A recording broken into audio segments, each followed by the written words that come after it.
Hello everyone, स्वागत है आपका प्यारा सा यूट्यूब चैनल मैथ वाला में। आज हम फिर आपके सामने हाजिर हैं तीसरा लेक्चर को लेकर के। और आज काफ़ी इंटरेस्टेड चैप्टर है। हम लोग आज हिंदी करने वाले हैं और हिंदी में पहला जो आपका चैप्टर है जिसका नाम है बातचीत। आज हम लोग बहुत बढ़िया से बातचीत को स्टडी कर लेंगे और इससे जितने भी आपके एग्जाम में ऑब्जेक्टिव पूछेगा, सब्जेक्टिव पूछेगा, कोई भी किस तरह का भी सवाल रहे, 4 नंबर वाला, 2 नंबर वाला, 1 नंबर वाला, बिल्कुल आसानी से हल हो जाएगा। बस आपको ये वीडियो एकदम शांत से देखना है। चलिए स्टार्ट करते हैं वीडियो को। ज़्यादा हम लोगों के पास टाइम नहीं है कि नहीं। देखिए, हम लोग पढ़ेंगे बातचीत और सबसे पहले आपके माइंड में ये आना चाहिए कि भाई बातचीत को आखिर लिखा है किसने। तो मैं आपको बता दूं कि बातचीत के जो हमारे राइटर हैं जिनका नाम है बाल कृष्ण भट्ट। पहला ऑब्जेक्टिव तो यहीं से बन गया कि आपसे पूछेगा कि बाल कृष्ण भट्ट ने कौन सा चैप्टर लिखा है, तो आप बोलेंगे बातचीत। या फिर इसको पूछने का तरीका एक और हुआ कि बातचीत के लेखक कौन है, तो बातचीत के लेखक बाल कृष्ण भट्ट। आपसे पूछेगा कि बाल कृष्ण भट्ट का जन्म कब हुआ था, तो बाल कृष्ण भट्ट का जन्म 23 जून 1844 को हुआ था और इनका निधन 20 जुलाई 1914 और इनका निवास स्थान था इलाहाबाद, उत्तर प्रदेश। आप सोचिए, लेखक परिचय में जो आपका बिहार बोर्ड है उसमें लेखक परिचय से बहुत ज्यादा ऑब्जेक्टिव पूछते हैं। आपका जो रियल जो थ्योरी वाला चैप्टर रहता है उससे सब्जेक्टिव क्वेश्चंस बनते हैं, लेकिन ज्यादातर जो आपका ऑब्जेक्टिव पूछता है बिहार बोर्ड वो आपके लेखक परिचय से पूछता है।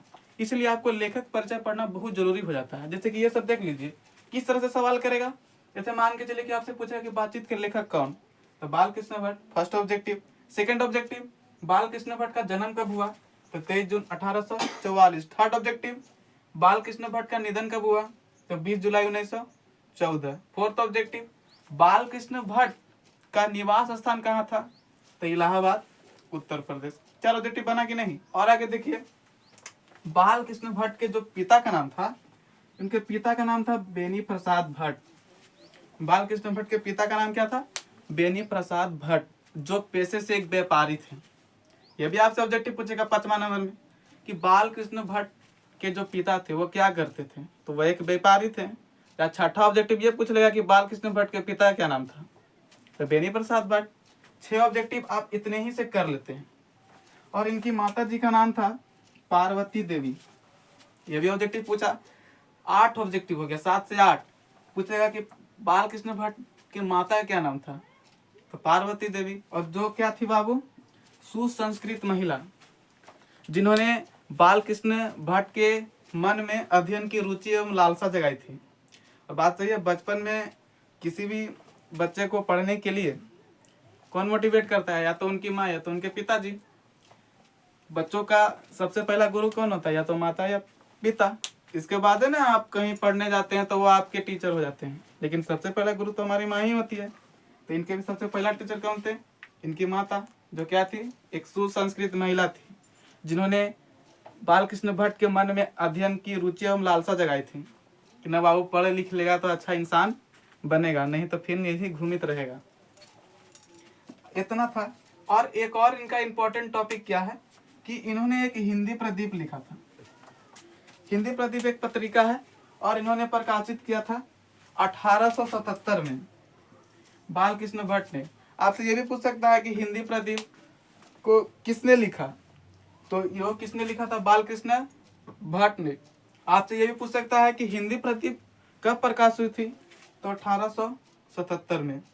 और एक और इम्पोर्टेंट है जो है आपका संयुक्ता स्वयंवर। संयुक्ता स्वयंवर के राइटर हैं श्रीनिवास दास। ये बहुत सारे बच्चे गलती करते हैं, ये क्या कर देते हैं कि संयुक्ता स्वयंवर देख लेते हैं और जाके एग्जाम में गलत कर देते हैं, लेकिन नहीं, संयुक्ता स्वयंवर के राइटर हैं श्रीनिवास दास। इसका आलोचना किए थे बाल कृष्ण भट्ट। अगर आलोचना पूछेगा या इस तरह सब्जेक्टिव करेगा कि संयुक्ता स्वयंवर किसने लिखा, तो हम लिखेंगे श्रीनिवास दास। ये भी ऑब्जेक्टिव करेगा कि संयुक्ता स्वयंवर कब प्रकाशित हुआ, तो 1886 में।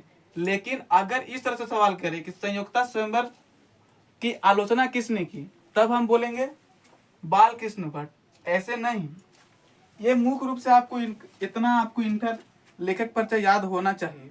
फर्स्ट आपको क्या करना है कि बाल कृष्ण भट्ट आखिर किस चैप्टर के राइटर थे, तो बातचीत के। अब सबसे पहले समझना है कि लेखक परिचय पढ़ने से हमको फायदा क्या होगा। देखिए आप, ये बात सच है कि बहुत सारे बच्चे जो होते हैं लेखक परिचय को इग्नोर कर देते हैं, और जो रहता है थ्योरी वो वाला पढ़ लेते हैं और सोचते हैं कि हिंदी अच्छा से नंबर ले आएंगे। ऐसा बिल्कुल भी नहीं है बाबू। जब तक आप बढ़िया से स्टडी नहीं करिएगा तब तक आपको नंबर मिलने के चांसेस नहीं है। आप कभी भी हिंदी का बुक पढ़िए तो सबसे पहले जो आपका चैप्टर है उस चैप्टर के राइटर के बारे में जितना डिटेल्स हो सके उतना जानने की कोशिश कीजिए। उसके बाद जो आपका चैप्टर है उसको अच्छी तरीके से स्टडी कीजिए। फिर उसके बाद आप ऑब्जेक्टिव कीजिए, फिर सब्जेक्टिव कीजिए, फिर PYQ लगाइए। तब आपका 95 या फिर 100 आउट ऑफ 100 आ सकता है हिंदी में। बहुत सारे बच्चे ने हिंदी में 95+ स्कोर कर जाते हैं, तो वैसा थोड़ी 95+ स्कोर कर जाते हैं। उसके लिए आपको टाइम देना पड़ेगा, आपको लेखक परिचय करना पड़ेगा। पढ़ने का भी एक तरीका होता है, जैसे मैं तैसे पढ़ने से कोई फायदा नहीं है। सबसे पहले आपको लेखक परिचय करना बहुत जरूरी रहता है, जो मैंने करवाया। इतना आपको कम से कम माइंड में याद तो रहना चाहिए कि बातचीत किसने लिखा, तो बाल कृष्ण भट्ट ने लिखा। बातचीत आखिर में क्या है, तो निबंध है। इनका जन्म कब हुआ, तो 23 जून 1844। निधन कब हुआ, 20 जुलाई 1914। इनका निवास स्थान कहाँ था, इलाहाबाद उत्तर प्रदेश। पिता क्या नाम था, बेनी प्रसाद भट्ट। क्या थे पेशे से, व्यापारी थे। इनके माता जी का क्या नाम था, पार्वती देवी, जो क्या थी, एक सुसंस्कृत महिला थी, जिन्होंने बाल कृष्ण भट्ट के मन में अध्ययन की एवं रुचि की लालसा जगाई थी, है कि नहीं। और है हिंदी प्रदीप। हिंदी प्रदीप जो पत्रिका है कब प्रकाशित हुआ, तो 1877 में। किसने किया, बाल कृष्ण भट्ट ने किया। एक और है संयुक्ता स्वयंवर, ये किसने किया, तो श्रीनिवास दास ने किया। कब किया, 1886 में किया। लेकिन आलोचना किसने किया, बाल कृष्ण भट्ट ने किया।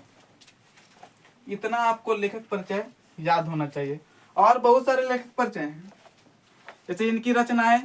मैं रचनाएं यहाँ नहीं लिखा क्योंकि ये सब आप खुद कर लीजिएगा। ज्यादा इनकी रचनाएं नहीं है, बस थोड़ा सा रचना है। क्या इन्होंने लिखा था, रहस्य कथा, नूतन ब्रह्मचारी, 100 जान 100 जान, गुप्त बेरी, रसातल यात्रा, उचित दक्षिणा, हमारी घड़ी, सद्भाव का अभाव, रेल का विकेट खेल, प्रहसन, जैसा काम वैसा परिणाम, नई रोशनी का 20, आचार विंडो बंद। ये सब जो कुछ 9 से 10 जो लिखे हैं इन्होंने रचनाएं, वो सब आप याद कर लीजिएगा। ज़्यादा याद करने की जरूरत नहीं है, लेकिन हाँ इतना आपको याद होना चाहिए। इतना आप बढ़िया से याद कर लीजिएगा, या फिर आप अच्छा से पढ़ रहे होंगे तो आपको अभी याद हो गया होगा। इतना करने के बाद थोड़ा सा और है, जैसे गुप्त बेरी, रसातल यात्रा, उचित दक्षिणा, 100 जान 100 जान, रेल का विकेट खेल, जैसा काम वैसा परिणाम। 7 से 8 जो इनकी रचनाएं इंपॉर्टेंट है वो बस आप याद कर लीजिएगा, उससे ज़्यादा याद करने की जरूरत नहीं है। हाँ एक और बात यहाँ आपको ध्यान देना पड़ेगा, इन्होंने कुल निबंध 1000 लिखा था। टोटल निबंध इन्होंने 1000 लिखा था, लेकिन महत्वपूर्ण जो इंपॉर्टेंट होता है वो 100 था। आपसे ये भी पूछ सकता है कि बाल कृष्ण भट्ट ने कितने निबंध लिखे, तो निबंध इन्होंने लिखा था 1000। टोटल निबंध की संख्या थी 1000, लेकिन जिसमें से जो इंपॉर्टेंट होता है वो मात्र 100 था, मात्र 100। ये भी पूछ सकता है कि बाल कृष्ण भट्ट जी ने जो निबंध लिखा था वो कितने थे कुल, तो 1000, लेकिन उसमें से महत्वपूर्ण कितने थे, तो 100। बस इतना आपको लेखक परिचय करना है। अब इसके बाद हम लोग चलते हैं चैप्टर की ओर, कि आखिर चैप्टर में क्या कहा गया है। बढ़िया से ध्यान से सुनिएगा, आपको बहुत अच्छा लगेगा, क्योंकि जब हम लोग भी पढ़ाई करते थे ये चैप्टर हम लोग को भी बहुत अच्छा लगा था जब हमारे टीचर हम लोग को पढ़ाते थे, तो और आप लोग को भी अच्छा लगेगा। और आपको अच्छा लगे या ना लगे, आपको पढ़ना तो ज़रूरी है, काहे कि एग्ज़ाम आपका मात्र 2 महीना रह गया है। इसलिए मन लगाकर पढ़िए और अपना और अपने माता पिता का नाम रोशन कीजिए। हल्का फुल्का हमरो हो जाएगा कि भाई मैं चरवा पढ़ा दिया था। देखिए अब आपका चैप्टर चालू होता है। अब एकदम आप शांत से रहिए, आपके पास हेडफोन है तो हेडफोन लगा लीजिए, और नहीं तो चुपचाप एकदम एक साइलेंट वाले रूम में जाके बैठ जाइए। देखिए क्या कहते हैं बाल कृष्ण भट्ट, इसे तो सभी स्वीकार करेंगे कि अनेक प्रकार की शक्तियां जो वरदान की भांति ईश्वर ने मनुष्य को दी है, उनमें वाक शक्ति भी बहुत जरूरी है। यदि मनुष्य की और इंद्रियां अपनी अपनी शक्तियों में अवकील रहती और वाक शक्ति मनुष्य में न होती तो हम नहीं जानते हैं कि इस गूंगी सृष्टि का क्या होता। बिल्कुल सच बात है। आप सबको पता है बाबू कि भगवान ने हमें अनेक प्रकार की शक्ति दी है। जैसे आंख दिया है हम लोगों को, आंख की सहायता से हम लोग देख सकते हैं। कान दिया है हम लोगों को, कान की सहायता से हम लोग कुछ सुन सकते हैं। नाक दिया है हम लोग को, नाक की सहायता से कुछ हम लोग सूंघ सकते हैं। मुंह दिया है हम लोग को, जिसकी सहायता से हम भोजन कर सकते हैं, बोल सकते हैं। लेकिन उसमें सबसे ज्यादा इंपॉर्टेंट क्या हम लोग को दिए हैं? बोलने की शक्ति। यदि हम लोगों में बोलने की शक्ति नहीं होती तो क्या हम लोग अपना सुख किसी से व्यक्त कर सकते हैं? नहीं कर सकते। या दुख व्यक्त कर सकते? नहीं कर सकते। इसलिए आपको ये मानना पड़ेगा कि वाक शक्ति जो हमने दी है, वाक शक्ति कहने का मतलब है बोलने की शक्ति। वाक शक्ति का मतलब होता है बोलने की शक्ति। यदि हम लोग के पास बोलने की शक्ति नहीं होती बाबू, तो क्या हम लोग अपना सुख किसी से अनुभव कर सकते थे? नहीं कर पाते। नहीं दुख अनुभव कर पाते। सब लोग एकदम उदास हो जाते या उदास होकर कहीं कोना में बैठे रहते। क्यों? क्योंकि कहीं कुछ बोल ही नहीं हम लोग पाते। बस कहीं जाते तो इशारा से करते। तो इशारा से बातचीत संभव है? बिल्कुल भी नहीं। हाँ, लेकिन आपका जो मुंह से साउंड निकल रहा है उसकी सतह से अगर आप बात करते हैं तो बहुत अच्छा लगेगा, सुनने में भी अच्छा लगता है। और जो आपका पहला पॉइंट बातचीत में बोला गया है, बालकृष्ण भट्ट ने काफी अच्छा बोला कि अगर हमें वाक शक्ति नहीं होती तो ये सारी सृष्टि गूंगी होती। बिल्कुल गूंगी होती। अब कोई इंसान बोलवे नहीं करेगा एक दूसरे से। कोई अपना सुख का जो उसका रहता है, सुख या दुख, इंसान है, इंसान को तो हमेशा या तो सुख आएगा या तो दुख आते रहेगा।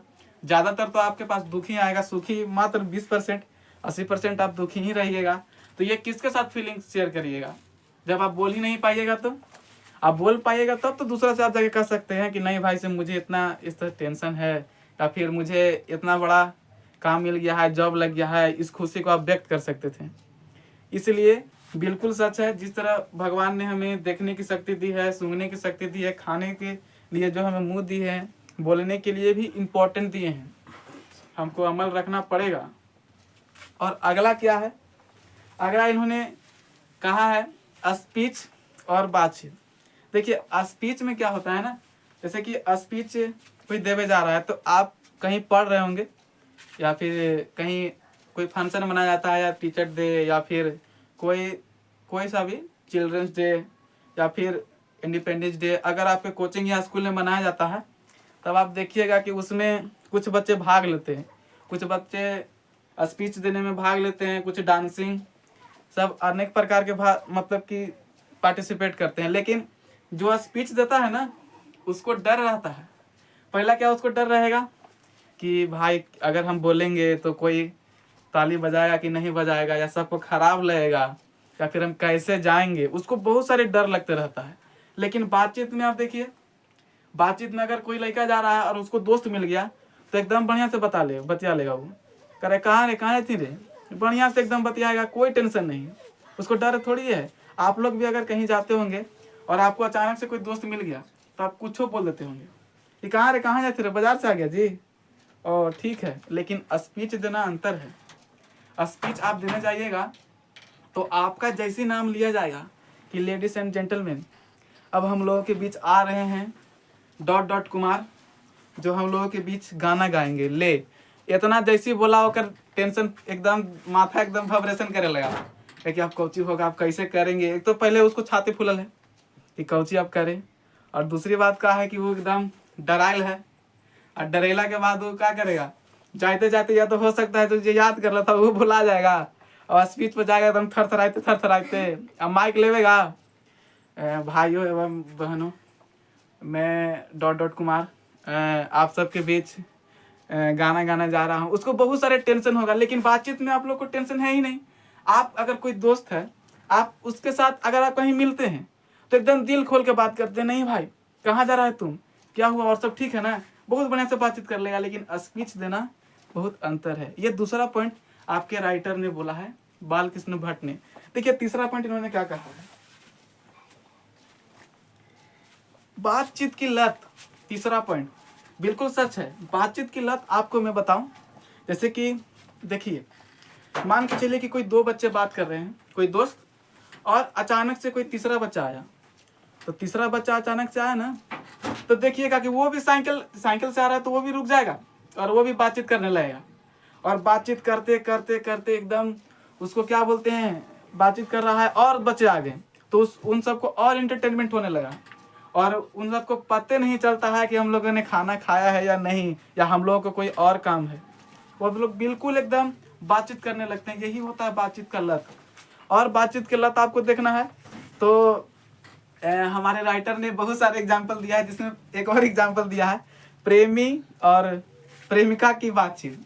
अब देखिए, जैसे मान के चलिए या किसी लड़का या लड़की को अगर प्यार हो जाता है, इस सिचुएशन में कोई के भी हो सकता है, हम ही तो नहीं कहेंगे कि कोई के नहीं हो सकता है। जैसे कोई के प्यार हुआ तो शुरुआती में 2 मिनट 1 मिनट या फिर 5 मिनट 10 मिनट उसके हिसाब से बात करेगा।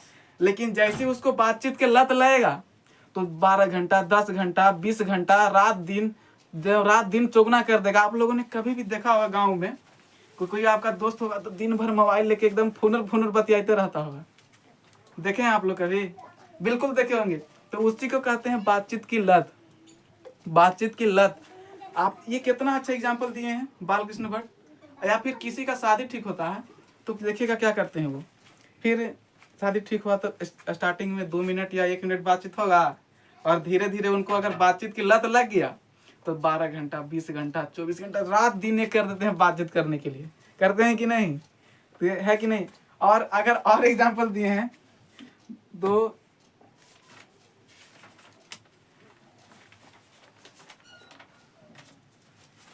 और एग्जाम्पल भी दिए हैं, है कि नहीं? और इन्होंने क्या कहा है,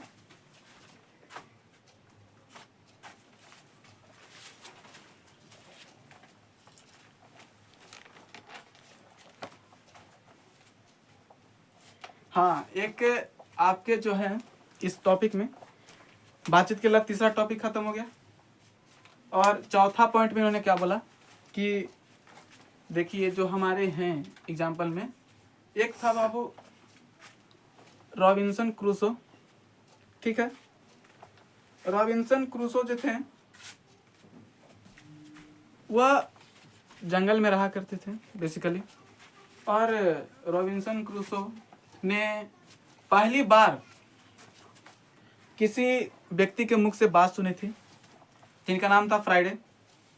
और उनके मुख से बात सुनते ही रॉबिन्सन को ऐसा लगा कि मानो उन्होंने मानव जन्म में फिर से जन्म ले लिया, क्योंकि उन्होंने कभी भाषा सुना नहीं था इंसान का। और अचानक से उन्होंने सुना किनकी बात? फ्राइडे के बाद। तो उन्होंने जैसे ही सुना उनको काफी आनंद महसूस हुआ। अरे, तो वो भी आकर्षित हुए और उन्होंने 16 वर्ष के बाद किसी के मुख से एक बात सुनी थी। यानी कि 16 वर्ष तक उन्होंने किसी का भी मुंह से कोई बात नहीं सुना था। आप बातचीत की लुभाने की प्रक्रिया देख सकते हैं, बातचीत में कितना लुभाने की शक्ति है। जो इंसान 16 वर्ष तक कभी किसी के मुख से बात नहीं सुना था, 16 वर्ष के बाद रॉबिन्सन किसके मुख से बात सुनता है? फ्राइडे के मुख से बात सुनता है। और उसको ऐसा लगता है कि मानो उसने मानव में फिर से जन्म ले लिया हो। उसको लग रहा था कि जो हम पहले जी रहे थे वो मेरा जीवन नहीं था, अब जो मैं जीऊंगा वो जीवन है। वो बातचीत के कारण लग रहा था। आपसे ऑब्जेक्टिव भी पूछता है कि रॉबिन्सन क्रूसो ने कितने वर्ष तक मनुष्य का मतलब कि मुख नहीं देखा था? तो 16 वर्ष तक। और किसके मुख से पहली बात सुनी थी? तो किसके? फ्राइडे के मुंह से बात सुनी थी। ये 2 ऑब्जेक्टिव पूछता है, कितना इंपॉर्टेंट है। और बता दूं और क्या था, और एक एग्जांपल उन्होंने दिया था कि और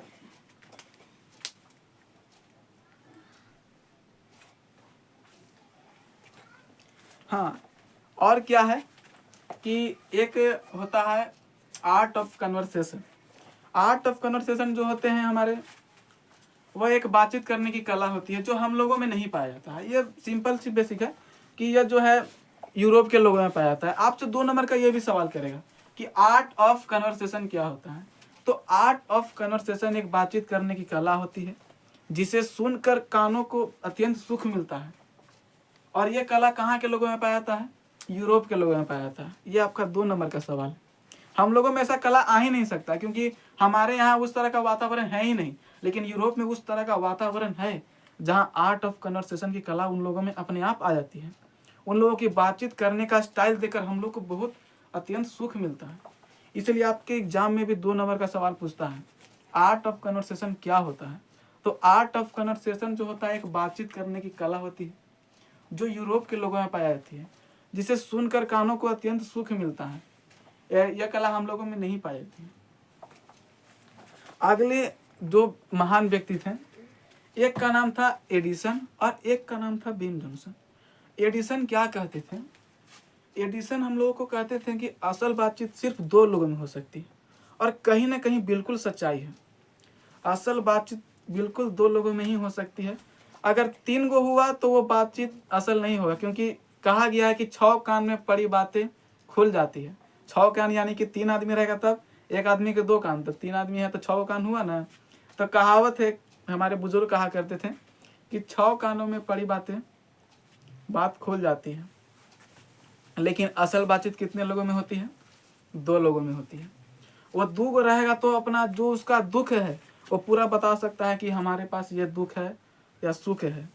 लेकिन 3 रहेगा या 4 रहेगा या 5 रहेगा तब नहीं बता सकता है। और कोई भी अपना क्लोजली बात अपने बेस्ट फ्रेंड को ही बता सकता है या फिर अपने भाई को बता सकता है, अन्यथा किसी को तो बता नहीं सकता है। और इस जालिम दुनिया में तो किसी को बताना ही बिल्कुल भी नहीं चाहिए। भले जिसका एक सीक्रेट दोस्त होगा, एकदम जिगरी दोस्त, उसको बता सकता है, क्योंकि बुक में भी लिखा गया है कि 6 कान में पड़ी बातें खुल जाती है। असल बातचीत सिर्फ 2 लोगों में होती है। और किसने कहा? एडिसन ने कहा। आपसे ऑब्जेक्टिव भी पूछेगा कि असल बातचीत कितने लोगों में होती है, तो 2 लोगों में होती है। और यह किसने कहा? तो एडिसन ने कहा। और एक और महान व्यक्ति थे, उन्होंने क्या कहा कि बोलने से ही मनुष्य के गुण का पता चलता है, बेन जॉनसन ने कहा। अब बिल्कुल सच है। आप देखिएगा, किसी व्यक्ति का अगर नेचर पकड़ना है कि वास्तव में वह इंसान अच्छा है या बुरा है, तब आप उससे बढ़िया से बातचीत कीजिए। बातचीत करने के बाद उसको आप समझ जाइएगा कि ये कितना अच्छा या कितना खराब है, क्योंकि ये किताब में साफ साफ लिखा है। और महान व्यक्ति ने भी कहा है, बेन जॉनसन ने, कि बोलने से ही मनुष्य के गुण का पता चलता है। क्योंकि मनुष्य जब तक बोलता नहीं है तब तक उसका गुण पता नहीं चलता है। लेकिन जैसी उसका वाणी मुंह से निकलता है, सामने वाला आदमी समझ जाता है कि ये कितना अच्छा या कितना खराब है। और हम तो बहुत सारे जगह देखे हैं कि कोई बच्चे होते हैं जो काफ़ी अच्छे होते हैं, या फिर बहुत सारे बच्चे बहुत ख़राब भी होते हैं। वो सब कैसे पकड़े जाते हैं? वाणी के कारण। वाणी ठीक नहीं रहेगा, आप पकड़ा जाइएगा।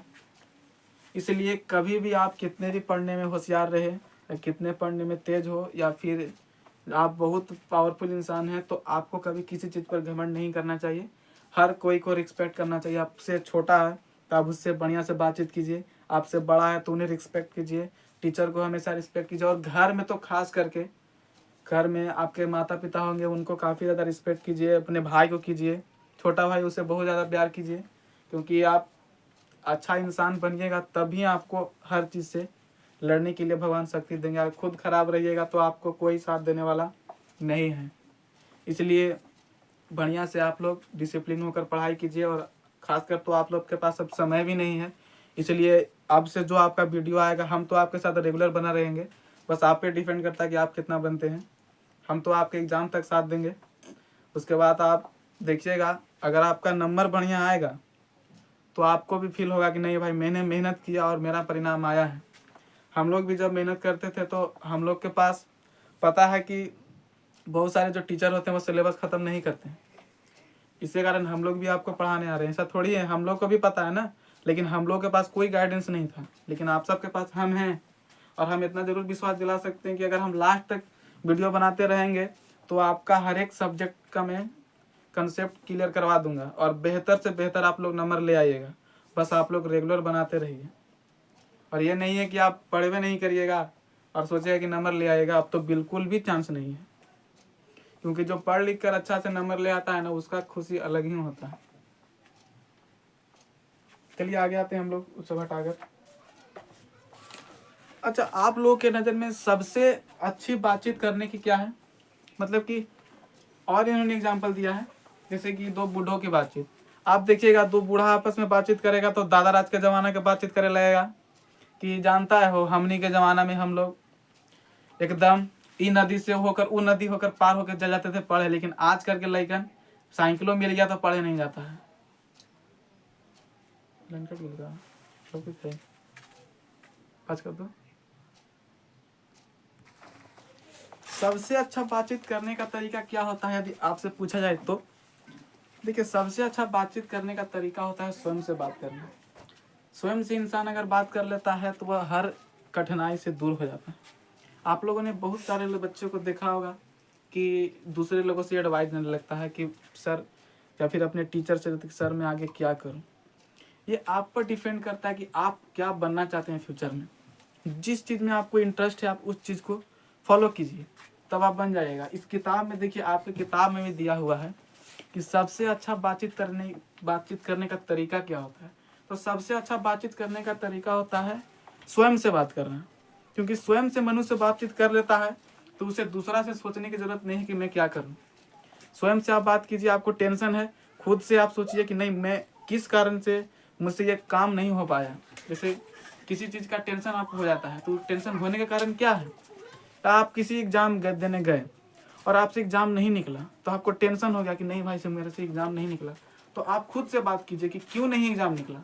या हो सकता है आपने पढ़ा नहीं होगा निमन से, या हो सकता है आपने ध्यान नहीं दिया होगा, आप अपने थ्योरी पूरा कॉन्सेप्ट नहीं किए होंगे, तब तो आपसे नहीं एग्जाम निकला, नहीं तो निकल जाता।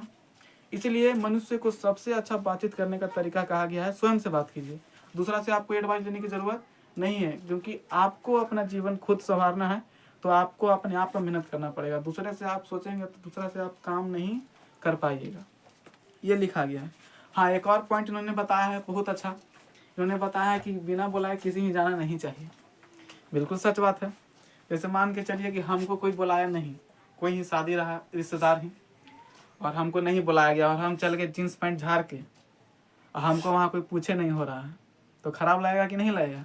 लेकिन अगर कोई बुलाया है, अगर आप जाते हैं तो वह बात अलग हो जाती है, आपको मान सम्मान मिलेगा। लेकिन कोई बुलेबे नहीं किया है और चल गए बांदर नियत मुँह उठा के, तो कोई पूछेगा कभी काहे लगी आग ले, नहीं कहेगा कि एक पॉइंट बोले ले आग ले। आपको खराब लगेगा कि नहीं। इसलिए बिना बुलाए किसी ही जाना नहीं चाहिए। और आप लोग भी कहीं नहीं चल जाइएगा। आपको अगर कोई बुलाता है तो जाइएगा, अन्यथा नहीं जाइएगा। सेल्फ रिस्पेक्ट बहुत ज़्यादा ज़रूरी हो जाता है। आप अच्छा इंसान बनना ज़रूरी है, लेकिन उससे उतना ज़्यादा भी ज़रूरी नहीं है कि आप अपना सेल्फ रिस्पेक्ट ही खो दें। डिसिप्लिन होना बहुत ज़रूरी है, लेकिन अपना आत्मसम्मान खो और डिसिप्लिन नहीं चाहिए। डिसिप्लिन में भी बरकरार रहिए और अपना सेल्फ कॉन्फिडेंस भी बढ़ाते रहिए। तो ये रहा आपका बातचीत ख़त्म। इतने जितना मैंने आपको समझाया है उतना से ज़्यादा आपको पढ़ने की ज़रूरत नहीं है। जितना मैंने आपको करवाया है ये था थ्योरी क्लासेस जो आपके बातचीत में बताए गए हैं बालकृष्ण भट्ट जो। हाँ, कुछ और भी इन्होंने बताया था। हाँ, एक और बात इन्होंने बताया था, दो सहेलियों की बातचीत। दो सहेलियों की बातचीत से आप क्या समझते हैं, ये 2 नंबर के सवाल में पूछा गया है, या शायद 2018 में। तो देखिए, 2 सहेली अगर आपस में बातचीत करेंगे तो आप देखिएगा बहुत डिटेल्स में बात करेंगे। जिस तरह से लड़का बात करता है उस तरह से लड़की बात नहीं करती है, वो अलग प्रकार की ही बात करते हैं। इसीलिए कहा गया है कि लड़कियों के बातचीत में रस का समुद्र उमड़ के चला आता है। अगर आपसे पूछेगा कि किनकी बातचीत में रस का समुद्र उमड़ कर चला आता है, तो आपका आंसर होना चाहिए 2 सहेलियों की बातचीत में। अगर आप 2 स्त्रियों की बातचीत देखिएगा, जैसे कि सास की बातचीत आप देख लीजिए, तो सास क्या बात करेगी, तो अपन बेटी की तारीफ करेगी, और अपन पुतों की क्या करेगी, बुराई करेगी। भले उसका पुतो कितना बढ़िया रहे, कितना बढ़िया रहेगा तो अपन पुतों के कुछ कहेगी, खराबे कहेगी। लेकिन बेटी अगर कितना खराब रहेगी लेकिन बेटी की तारीफें वो करेगी, है कि नहीं। उसी प्रकार से अगर कोई लड़कन है तो कोई कमज़ोर लड़कन होता है वो बहुत अच्छा रहता है कि नहीं भाई, अब एक दूसरे से दुख शेयर कर लेगा। लेकिन जो तेज लड़के होते हैं वो दूसरे को बेवकूफ़ बनाते हैं कि भाई ये कर ले वो कर ले, खुद नहीं करेगा लेकिन तुमको उसमें उलझा देगा। इसलिए कपटी मित्र से आपको बचना बहुत ज़रूरी है। और मेरे हिसाब से तो यहाँ से ज़्यादा आपको पढ़ने की ज़रूरत नहीं है, बस इतना ही आप कॉन्सेप्ट याद रखिए। बातचीत में बस इतना ही इम्पोर्टेंट था। और इसके बाद जो आपका आएगा वो अगला आएगा आपका short answer question, long answer question का वीडियो। और इसको बेहतर होगा कि आप बढ़िया से स्टडी कर लीजिए। ठीक है, 3rd क्लास में ही ख़त्म होता है, बाकी अगले क्लास में हम लोग मिलते हैं। Good bye.